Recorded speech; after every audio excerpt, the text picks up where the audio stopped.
عمر مباركة وفقد موجع.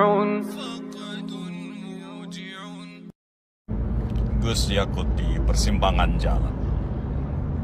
Setelah melihat perkembangan apa yang disampaikan di Akbar Faisal Uncensored dan kemudian mengikuti TikTok kontennya Gus Yakut, pesan beliau kepada anak-anaknya, konfigurasi politik, adanya pansus di DPR mengenai kasus ini, saya semakin tidak menentu dan terenyuh serta prihatin.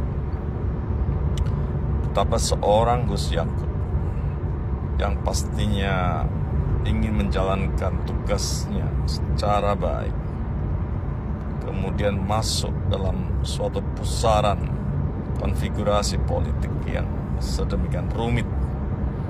Dan pesan beliau kepada anak-anaknya itu sangat menyentuh hati. Nah, percayalah pada Abah. Abah tidak melakukan korupsi. Abah tidak menerima sepeser pun dari kasus kuota haji itu. Dan setelah melihat seorang Akbar Faisal yang mengupas tuntas apa yang sebenarnya terjadi di Akbar Faisal Uncensored, saya semakin faham. Terlepas betul tidaknya itu cerita, tapi itulah gambaran, guys. Belum lagi ada yang menengarai bahwa ini adalah sasaran antara. Dan kenapa posisi eselon 1, eselon 3 yang sudah terbukti digeledah dan didapatkan uang yang cukup besar itu tidak dijadikan tersangka? Kenapa pemilik dari travel haji yang terkenal itu juga belum ditersangkakan? Menjadi buah pertanyaan buat kita semua. Namun demikian, ini dari kejadian-kejadian ini kita bisa narik pelajaran betapa pemimpinan itu menjadi sangat-sangat teruji di tengah-tengah situasi konfigurasi politik yang rumit. Banyak sekali ide-ide yang baik bisa jadi mengalokasikan 50% dari tambahan kuota haji itu adalah demi pertimbangan kemanusiaan, karena fasilitas yang belum siap. Dan di tahun lalu itu, tahun 2024 maksud saya, Gus Yakut juga sudah berhasil menurunkan angka kematian dari 700 sekian menjadi 300 sekian di Tanah Suci. Dan alokasi 50% itu bisa jadi ada maksud baik seperti itu. Tapi sekarang Gus Yakut masuk dalam situasi yang sulit di KPK, dan saya mendoakan semoga kasus ini segera selesai. Yang benar itu adalah yang benar, yang salah itu akan kelihatan salah dan ditemukan bersalah. Dan lagi-lagi, karena ini menyangkut nasib dari banyak orang yang ingin berangkat haji, maka ini menjadi sangat terbalut dalam situasi yang rumit. Dan Indonesia membutuhkan pemimpin yang memang harus tangguh, yang mental baja, punya kejernihan berpikir dan keberpihakan pada rakyat banyak, tidak untuk mementingkan kepentingan sendiri, main-main politik untuk kepentingan sendiri dan kelompoknya. Guys, semoga ini cepat selesai dan manfaat buat para jamaah haji seluruh Indonesia, bisa kemudian diberikan layanan yang terbaik untuk bisa berangkat naik haji. Itu guys, komen saya. Challenge. Sahabat, Gus Yakut sudah ditentukan. Itu hadiah negara untuk NU, bukan untuk umat Islam secara umum. Benar, dari dulu memang Kemenak itu nggak pernah di luar NU, selalu NU. Sekalian, ketua Risma, ketua masjid dari NU, kita setuju banget. Yang penting bisa membedakan, oh ini untuk kelompok, ini untuk pribadi, ini hadiah, nggak masalah. Yang penting kalau memang yang untuk masyarakat umum seperti kuota haji, ya untuk masyarakat umum jangan ditelan sendiri, dosa loh. Oh ya, gimana tuh kabarnya kuota haji? Dari banyaknya korupsi di Konoha, menurut aku parah yang ini sih. Dari 3 daftar Menteri Agama, RI pecahkan rekor tersangka kasus mega korupsi dan haji di Indonesia. Tega merampas hak jutaan jamaah haji dan umat Islam. Lanjut lagi tuh. Ya kan? Dugaan korupsinya ratusan miliar, 5 tahun penjara, denda cuma 200 juta guys. Ratusan miliar, dendanya cuma 200 juta. Uang pengganti 2 miliar. Ratusan miliar sampai didendanya cuma 2 miliar doang lah, apa ratusan juta. Bayangin aja guys. Dan ini 2001 sama 2004. Terjadi lagi di 2009 sama 2014. Sekitar kerugiannya 27 miliar nih Suryada. Menteri Agama ya guys tuh. 6 tahun penjara dan denda 300 juta dong guys. Dendanya 300 juta tanpa perampasan aset. Tanpa perampasan aset. Dan kalian tau gak sih kalau penjara 5 tahun itu biasanya dia keluar cuma 2 tahun. Karena ada potongan mungkin dia cuma 2 tahun penjara. Kalau 6 tahun cuma 3 tahun penjara, kurang lah ya kan. Dan yang terbaru nih guys, menang di 2020 sampai 2024. Korupsi mau tahu apa? Naik lagi jadi 1 triliun. Dari korupsi ratusan miliar, 27 miliar sekarang 1 triliun. Mau tahu? Belum ada kejelasan. Ya kan? Belum ada kejelasan. Lanjut kan KUHP baru KPK kini tak bisa pamerkan wajah korupsi di depan publik media RI. Lanjut. Oke, jadi sekarang guys, kalau kalian tuh korupsi ya, pejabat korupsi itu mukanya nggak bisa dipajang di depan umum atau depan wartawan apa, itu melanggar hak. Jadi kalian malah bisa dipenjerong. Jadi kalau kalian nyuri ayam 1 biji penjara 3 tahun, muka kalian tuh dipajang tuh segede-gedenya. Tapi kalau pejabat itu nggak bisa, itu peraturan KUHP terbaru. Kalau kalian menghina presiden atau wakil presiden, kalian masuk penjerong. Pokoknya itu KUHP yang terbaru itu suka-suka anggota DPR-nya. Itu mereka yang bikin, itu memang melindungi mereka, bukan melindungi rakyat jelata. Jadi ibaratnya guys ya, di Konoha itu terkenal agamis banget, teragamis daripada seluruh dunia lainnya. Tapi kenapa negaranya masih melarat miskin? Yaitu tadi, dan kayaknya orang Konoha itu nggak pengen rakyat itu pintar. Contohnya nih menteri pendidikan yang sekarang mau dipenjerong, siapa sih yang punya aplikasi Gojek? Itu kan dia tuh sebenarnya kerja sama Google tuh guys. Google biar seluruh sekolah itu punya laptop dan punya akses ke Google gratis tanpa internet. Walaupun di pedesaan gak ada internet tuh harus tetap bisa buka. Tapi apa? Dia dipenjerong dengan alasan korupsi. Tapi yang dituduh dia doang. Google gak dituduh, kan kerja sama dengan Google. Kenapa Google gak dituduh? Karena Google kaya raya guys. Duit 800 juta tuh nothing buat Google, gak ada apa-apanya. Duit 100 juta tuh pilih Google. Lo tau kan Bill Gates orang terkaya di dunia nomor berapa? Mana mau 800 juta pilih dia. Tapi dia dipenjara karena apa? Warga negara Konoha, terutama pemerintah, yang mereka tuh gak pengen anak didik baru, generasi baru tuh pintar. Kalau pintar mereka bisa itu dong, bisa ngalah-ngalahin pejabatnya sekarang. Secara pejabatnya udah tua bangka, itu ada monopoli. Yang menjabat itu aja gitu. Gak ada kesempatan orang lain. Kalau seandainya orang Konoha bisa maju, bisa pintar, anak kecilnya, generasi mudanya, nah mereka tuh takut akan itu. Makanya mereka tuh pengen orang Konoha tuh bodoh, karena bisa dikontrol sama mereka, bisa dimonopoli ketika. Nah seperti itu. Lanjut. You wanna talk about politik? Come here. Come here, you can, right? Dia takut ngomong politik Konoha. Aku takut katanya. Lanjut. Nah yang paling membagongkan adalah kuota haji guys. Kuota haji di Konoha itu ya kan, itu tuh terbesar umat Islam di dunia yang sering datang ke ya naik haji gitu kan. Itu menterinya masih korupsi. Kenapa dari tahun ke tahun dari ratusan miliar sekarang jadi 1 triliun, makin besar. Karena apa? Yaitu tadi kan lihat kan dendanya cuma 200 juta, cuma 1 miliar, sedangkan korupsinya tuh ratusan miliar. Dan kalian tahu penjaranya cuma berapa? 2 tahun, 3 tahun. Ingat ya guys, kalau penjara 6 tahun itu dia cuma di dalam penjara itu cuma 2 tahun setengah, karena ada potongan, ada masa semuanya tuh seperti itu. Kalian pasti bacalah di Mbah Google. Dan kenapa mereka masih suka korupsi? Karena apa? Nggak ada perampasan aset harta. Mereka cuma didenda, ya lu korupsi 10 miliar, lu cuma didenda, yaudah bayar 200 juta, yaudah.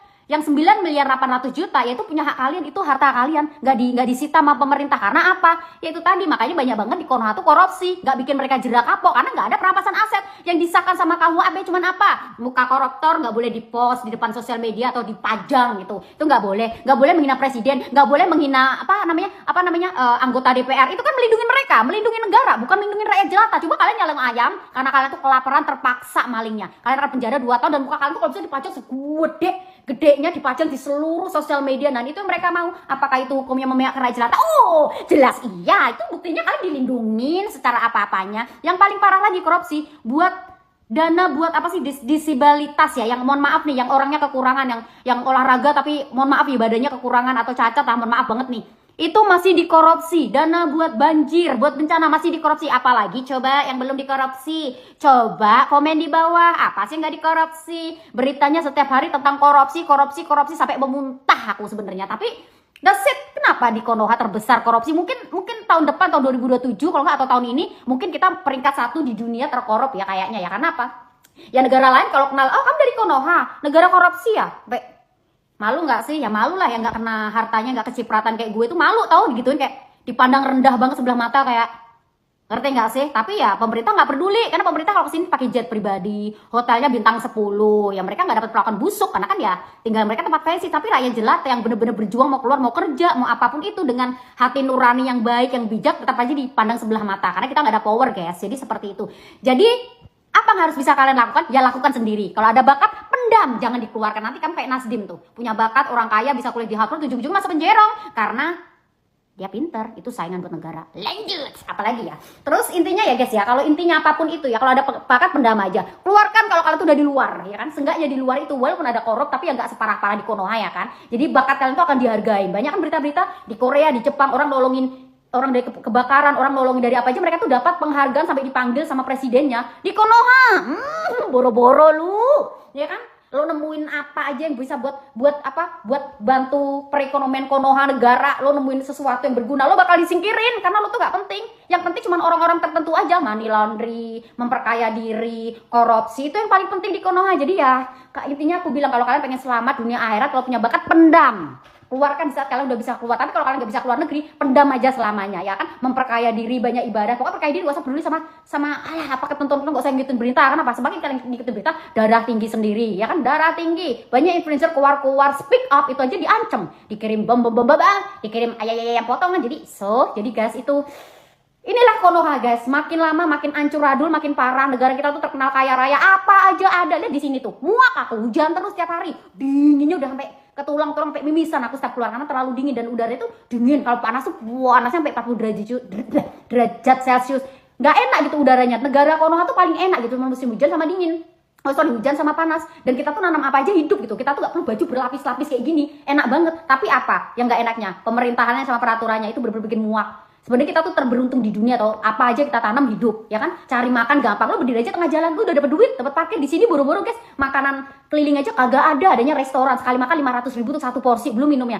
Gimana nggak seberuntung di Konoha coba? Kalau kalian miskin makannya tempat biasa ada semua itu ada, tapi karena apa? Ya itu peraturannya sama negaranya tuh ngejok gitu loh, ngajak guyon gitu loh. Jadi well guys, ya aku nggak bisa berkata apa-apa. Apa yang bisa kalian lakukan ya nggak tahu gitu. Untuk kalian bisa maju ke depannya aku nggak tahu karena apa-apa dikontrol by government. Kalau di sini ya bangun rumah aja kalian tuh nggak bisa asal bangun, harus dikontrol pemerintah, dicek gitu kan. Ini layak dihuni nggak, temboknya, kayunya, nggak segampang kayak kita bangun di Konoha. Nggak segampang itu. Apa-apa keuangan kalian, pengeluaran, pemasukan dikontrol sama pemerintah. Tapi permasalahannya mereka sejahtera karena pemerintah ngontrol. Tapi sesuai apa yang mereka dapatkan ya, dari makanan mahal tapi sehat. Terus dari air mereka harus bayar tapi airnya bisa diminum, nggak perlu rebus, nggak perlu pakai gas, ya kan? Listrik mereka bayar mahal tapi nggak pernah modar, ibaratnya mending lah ya kan? Jalanan juga bagus, mulus, walaupun mereka bayar pajak. Dikontrol sama pemerintah tapi ya oke, everything is fine, jalan bagus. Lah kalau di Konoha mencoba-coba mau ala-ala kontrol, kalau lo transfer dapat kena pajak, semuanya dikontrol Konoha, dikontrol pemerintah, tapi apa yang kita dapetin? Tai kucing, ya kan? Jalanan kayak mau menjemput ajal, goyang-goyang, ya kan? Ya seperti itu, banjir tiap tahun, banjir, ngatasi banjir berpuluh-puluh tahun nggak bisa. Jalanan masih kayak gitu, pokoknya telasu lah. Udah cukup sekian dan terima kasih. Some word about corruption kids? Everyone. Nggak berani kan? You scared? Bayangkan Menteri Agama aja masuk penjara. Iya kan? Kan itu. Nah, kalau sudah Menteri Agama rusak seperti itu, siapa lagi yang baik agamanya? Iya kan? Iya. Dirjennya mencetak, ada pegawai tingginya mencetak Al-Quran, itu juga pencetakan Qurannya dikorup. Markup-nya, bro. Iya. Coba bayangkan. Padahal seharusnya semua orang yang kerja di Departemen Agama itu adalah orang yang punya moral yang sangat tinggi dan tidak akan goyah dengan apapun. Tapi ternyata apa yang terjadi? Menterinya aja korup. Iya. Yang terakhir ini kan ribut tentang pembagian kuota haji. Kota haji. Iya kan? Iya. Kalau mau berjalan benar, tidak perlu ada ribut-ribut seperti itu. Nah, yang lucu apa? Ada orang pengusaha yang merasa dirinya ditipu, lalu dia kembalikan duitnya. Saya bilang, ini kan cuma terutama para pemegang kekuasaan tidak memiliki kemampuan untuk berani jujur. Ya, kita hanya akan berjalan di tempat. Iya kan? Iya. Lu pikir ibadah paling sakral di Indonesia itu bersih dari korupsi? Lu salah besar, bro. Karena hari ini kita bahas bisnis paling ironis. Bisnis haji namanya. KPK baru bongkar skandal suap di travel haji khusus. Perusahaan travel harus setor antara 40 juta sampai 113 juta per kursi ke sebuah asosiasi. Cuma buat dapat tambahan kuota haji khusus. Lu bayangin, kuota yang seharusnya jadi hak rakyat diatur dalam Undang-Undang Nomor 8 Tahun 2019, 92% reguler, 8% khusus. Tapi kenyataannya, kuota tambahan 20.000 jemaah malah jadi barang dagangan. Dan lebih parahnya, aliran dana ini diduga masuk ke oknum pejabat. Artinya, yang seharusnya ngatur dengan amanah, justru ikut main dalam pasar gelap kuota. Kalau kita lihat dari kacamata bisnis, travel haji seharusnya untung dari paket layanan. Hotel, catering, transportasi, tapi karena kuota terbatas, akses kuota berubah jadi barang paling mahal.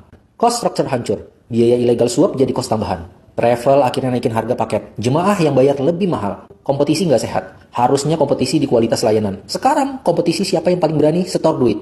Dan lu tahu lebih parah, trust hilang, travel yang nggak main kotor kalah, jemaah rugi, industri rusak. Jadi industri ini bukan lagi fight best, tapi rent-seeking. Ibadah berubah jadi komoditas. Sekarang gue mau bahas dari kacamata investor. Kalau ada yang nawarin gue investasi travel haji, jujur aja, big no. Market besar, waiting list bisa 20-30 tahun. Demand selalu ada. Tapi bro, risk profile-nya busuk. Kenapa? High regulatory risk, politik dan pejabat ikut main. Margin tergerus karena biaya suap jadi cost tersembunyi.